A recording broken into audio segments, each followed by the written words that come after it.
மருமகள் சீரியல்ல அடுத்து வர எபிசோட்ல என்ன மாதிரியான ட்விஸ்ட் எல்லாம் இருக்க போகுதுங்கிறத இந்த வீடியோல பார்க்கலாம். ஈஸ்வரி சித்ரா ரெண்டு பேருமே பயங்கரமா பர்ச்சேஸ் எல்லாம் பண்ணிட்டு கிட்டத்தட்ட 12 லட்சம் ரூபாய்க்கும் மேல பர்ச்சேஸ் பண்ணிட்டு வராங்க. ஏதோ நமக்கு இந்த மாதிரி ஒரு ஜாக்பாட் அடிச்சதை நினைச்சு கூட பார்க்கல. ஐஸ்வர்யாவுக்கு வந்ததுனால நம்மளும் இப்படி எடுத்துட்டு வந்துட்டோம். சரி சரி அம்மா, ஐஸ்வர்யா எங்க இருக்கான்னு சொல்லி கேக்குறாங்க. அவ பார்லர் போயிருக்காமான்னு சொல்றாங்க. சரி, நீ நமக்காக எடுத்துட்டு வந்த நகை, ஜுவல்ஸ், புடவை எல்லாமே எடுத்துட்டு போயிட்டு ரூம்ல வச்சுட்டு வந்துடு. இதை நான் சில பேருக்கு வெறுப்பேத்தணும், அதை காட்டுறேன்னு சொல்றாங்க. அம்மா, யாருக்கு? சாவித்திரி அத்தைக்கும் தாமரைக்கும் வெறுப்பேத்தனமா? ஆமாண்டின்னு சொல்லிட்டு இப்ப அத்தாச்சி அத்தாச்சி எங்க இருக்கீங்க, மதனி எல்லாரும் வாங்கன்னு சொல்லி கூப்பிடுறாங்க. எல்லாரும் வராங்க. என்ன அத்தாச்சி பேரை இப்படி வேலை போடுறீங்க, என்ன விஷயம்னு சொல்லிட்டு கேக்குறாங்க. அது ஒண்ணு இல்ல, ஐஸ்வர்யாவுக்கு சேது எந்த அளவுக்கு கிஃப்ட் வாங்கி கொடுத்துருக்கான் தெரியுமா?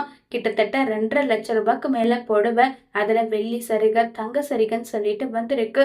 வைரத்திலேயே மோதிரம், கம்மல், செயின்னு சொல்லி அவ்வளோ வாங்கி கொடுத்துருக்கான் தெரியுமான்னு சொல்லிட்டு இப்ப காட்டிட்டு இருக்காங்க.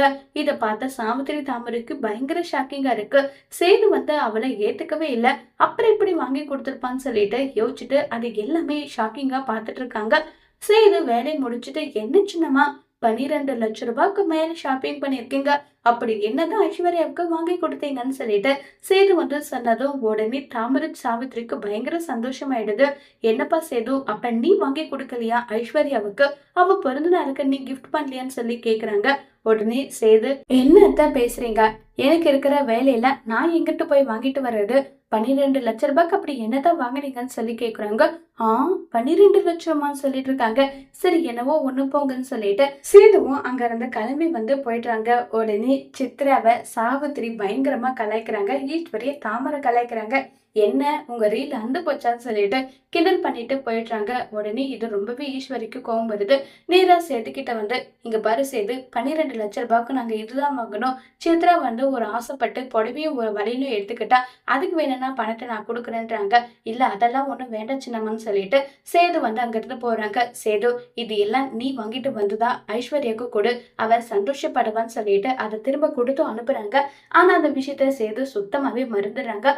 குழந்தைய கொஞ்சிக்கிட்டே இருக்காங்க. உடனே ஐஸ்வர்யா என்ன குழந்தை தூங்கிட்டா மாம்ஸ் கூட கொஞ்ச நேரம் டைம் ஸ்பெண்ட் பண்ணலாம் நினைச்சா கூட குழந்தை இன்னும் தூங்காம இருக்கேன்னு சொல்லிட்டு எல்லாம் இருக்காங்க. ஐஸ்வர்யா, இந்த புடவையில நீ ரொம்ப அழகா இருக்குன்னு சொன்னதோ உடனே ஐஸ்வர்யாவுக்கு பயங்கர சந்தோஷமாயிடுது.